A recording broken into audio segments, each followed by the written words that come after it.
Hey everybody, it's Delicia, and thanks for tuning in to another top 5 cigars for the week. This time I did, there's Nika.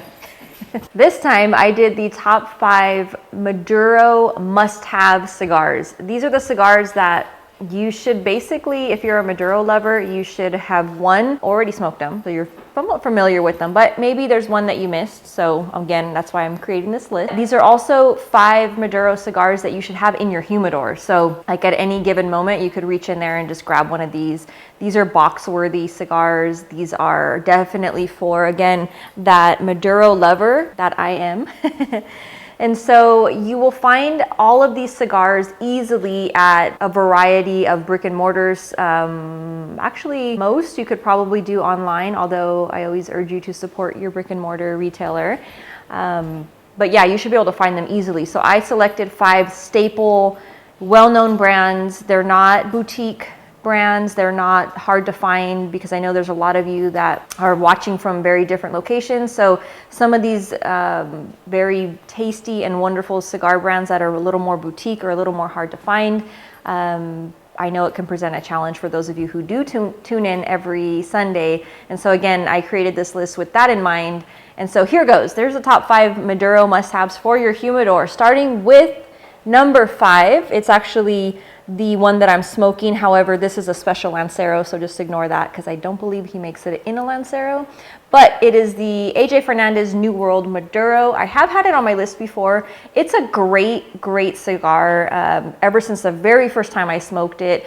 The joke with this one is that whenever I happen to see AJ out and about, I always bother him for Lanceros. So he actually has made me a few just kind of on the side, like little bundles that are in a Lancero of the blend that I like. And this is one of them. But you can find the New World Maduro in literally every brick and mortar. Like they should have it. I would be surprised if you went in and they did not have it. It's a staple. It's a Nicaraguan puro. So all of the tobacco in the cigar is being grown in Nicaragua by AJ. You're getting incredible notes, the dark chocolates, you get the cocoa powder, you get a little bit of a moist earth, you get cedar, a little bit of cinnamon. It's a very rich cigar. In fact, all of the cigars on my list today, being that they are probably like my favorite Maduros, again, for the more mainstream, well-known brands, excluding some of the smaller boutique brands or the ones that are, again, harder to find in your average brick and mortar. Again, that's why they may not be on this list. These are my go-to, again, staple type of Maduros, excellent flavor. They're all very rich. And again, if you've never had the AJ New World, I definitely suggest that you try it out. Grab a box. They're very inexpensive and they're very good. They come in a variety of atolas. Beautiful cigar. So yeah, moving on to number 4 this week, we have the La Aurora 107 Maduro. Also comes in a variety of atolas. However, for that one, I actually really like, they have a Corona and they have a Belicoso. Those are the two, for me, that I try to keep in my humidor. I love those cigars. Again, that was one that the very first time I smoked it was like, yes. These are all, first time I smoked it, they just, boom. It didn't take time to acclimate. It didn't take time to like, oh, let me try and maybe smoke that one again and revisit. These were all first, boom, wow, this is great. Love these sticks. And again, hopefully you guys have the same experience with that. So again, the La Aurora 107 Maduro, beautiful configuration of a cigar made at the La Aurora factory, of course, the oldest in the Dominican Republic. Featuring the beautiful, flavorful Connecticut broadleaf wrapper. I take that back, not always beautiful. Connecticut broadleaf can be kind of rough to look at, but it is beautiful flavor. So Connecticut broadleaf wrapper, and then we have a very specific binder coming from the Cibao region of the Dominican Republic, and then again in the filler, that same region of tobacco in that Cibao Valley from the Dominican Republic, Nicaragua, and Peruvian. In the filler, you get a nice strong oak, you get a spice, you get a milk chocolate, you have a nice nuttiness, you have little bits of coffee in there, but again, very rich, very nice. Nice slight oil sheen to it, not too heavy on the oil, but just the right amount. So really nice. You can hear Nika fooling around up there. Whew, so that brings me to number, you know, I have these numbered, but really I shouldn't number them. They're just all kind of, there's not really like the ranking of, oh, this one's better than that one. It's really like, I just have them numbered just for the sake of numbering them because I always do, but really they're all like, in my opinion, they're all same category. There's a few that are a little bit more pricey than the others, but not by a ton. But I would actually give these all the same like ranking if I did ranking that way. But just for the sake of numbering them, the third one that I will say is the Padrone 64 Anniversary Maduro. I love Padrone. That was the cigar that made me fall in love with cigars. Just a fantastic stick. A Nicaraguan puro as well, nice Maduro wrapper. You get the really classic notes of the chocolate, coffee, leather. It's creamy, it's nutty, it's fantastic, it's rich in flavor. It's a beautiful, consistent cigar every time. I'm a huge fan of Padrone. I'm definitely, that's just a go-to for me. I always come across people in cigar lounges that, you know, both sides of the spectrum, that they're, yes, absolutely. As soon as I say, oh, Padrone 64, they're like, oh yeah, me too, I love it, you know, great. And then there's always like the one that I'll come across that's like not a fan of Padrone, and I'm always just baffled, like, what are you talking, you must hate Nicaraguan cigars then, because they're like, just, they're so good. So if you're that person and you're like, I don't like Padrones, I mean, I guess you could swap it with like a Fuente, but again, for me personally, I am more, I lean more towards the Nicaraguan richness, and not that I don't enjoy a great Dominican cigar. I just have a preference, I think, for just overall, and I tend to lean a lot of the time towards more of the Nicaraguan flavors. Again, Padrone is a wonderful example. I don't know if you guys can hear Nika, her collar, I forgot to take it off. She's going nuts. Yeah, I'm talking about you. Come here. See if I can get her to say hi. She wants to play. She's very active at the moment. Now she's being camera shy. Anyways, so yes, Padrone 64 Anniversary. If you haven't had one by now, I don't know, splurge. And they are, you know, a little bit pricier, especially if you happen to be in Canada.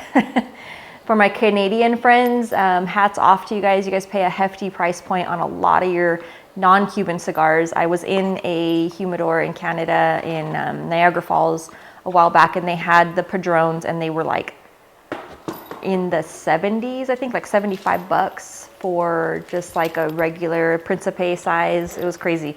So that's normally not the case. They are a little pricier, but they're not in the $70 price range. So again, you should be able to find them in the high teens, 20s, maybe somewhere around then. But again, really good stick. And yeah, moving on to my second selection is the very classic, the Ashton Bsg. So Ashton is another, again, just kind of a go-to. Very first time I had it, it's like, yes, this is a great cigar. In fact, this cigar has to go with a huge shout out to my oldest brother, Ari. He is like the biggest Ashton Bsg person in the world. Like, he's like their biggest fan. It's so funny. I always know what to send him, like for a special cigar, like for his birthday or, you know, stuff like that. He's a huge fan of Ashton Bsg. In fact, trying to think, I would most likely say that my first experience smoking an Ashton Bsg may or may not have included him, or at the very least, it's because he was like, "Oh, you got to smoke an Ashton, you know, Bsg," because he's just, it's funny. Every time I hear that, I just automatically think of him. So yeah, Ashton Bsg is a fantastic stick. Been around for quite some time.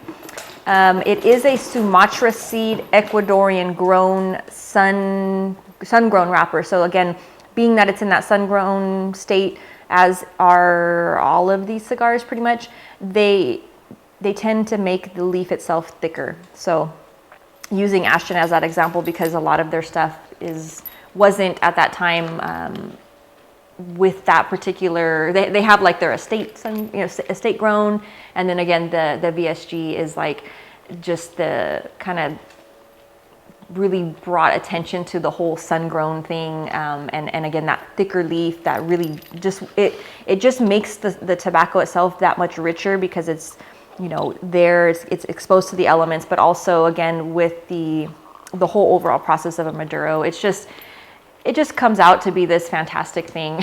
It's kind of like, you know, barrel aged spirits. You know, you gain something when it's sitting there in the barrel and it has that, you know, those elements that come into play, versus something that's just been, you know, distilled and then thrown into a bottle and then you just drink it. So it's kind of, to me, it's like, I kind of look at that with the Maduros. They have that age, they have that richness, just a lot of deep flavors. Don't be afraid of Maduros. Like, if you're somebody that's newer to smoking, maybe don't try it as your very first smoke, but work your way into it. A Maduro cigar isn't necessarily stronger in like the nicotine itself or like the overall strength, but definitely for the body, for all the flavors, they're much stronger. So don't be afraid of them. They're excellent. But it is something that, like, if you're not used to smoking Maduros and you've only ever been, you know, a Connecticut or like a natural cigar smoker, then you're gonna find it to be quite a bit different. But again, for me, I just fell in love with Maduros like early on, and to me it's no big thing, so I love them. Anyways, yeah, with the Ashton itself, I think I mentioned a lot of the flavor notes are going to be very similar, but they all have their own little special something. But again, deep flavors, dark chocolate. This one you get the cedar. It's very creamy, but you still get that light spiciness to it. Has a nice cedar oak, kind of a woodsy finish to it. And then you get the little touches of espresso bean, and then it still has that nice sweetness to it underlying, but really, really nice. So definitely you should have a box of Ashton Bsgs in your humidor if you're a Maduro lover. And then finally, the number one on my list, again, not necessarily ranking these in any order, but my number one for the list is the Drew Estate Liga number 9. So I'm a huge Liga fan. Like, they're phenomenal sticks. The number 9 was definitely, again, all of them, I've said it now a few times in the video, like the very first time I smoked them, it was like, yeah, this is fantastic. And maybe it's the experience that I attach, like the memory that I attach to like smoking the Ligas, that especially when all the times that like I've been in Nicaragua, and certainly while visiting the Drew Estate factory and really experiencing that whole you know, the visit there, the staying at their actual facility, and kind of like vacationing, I would say, like in that area. 9 times out of 10, I had a Liga 9. They're great. They're great sticks. They're heavy in flavor, very rich, deep, just wonderful, overall experience with the Liga. Again, utilizing that hard to work with at times Connecticut broadleaf. Yeah, it's just beautiful flavor. You get the cacao bean, you get the kind of like a dark roast coffee bean, the anise.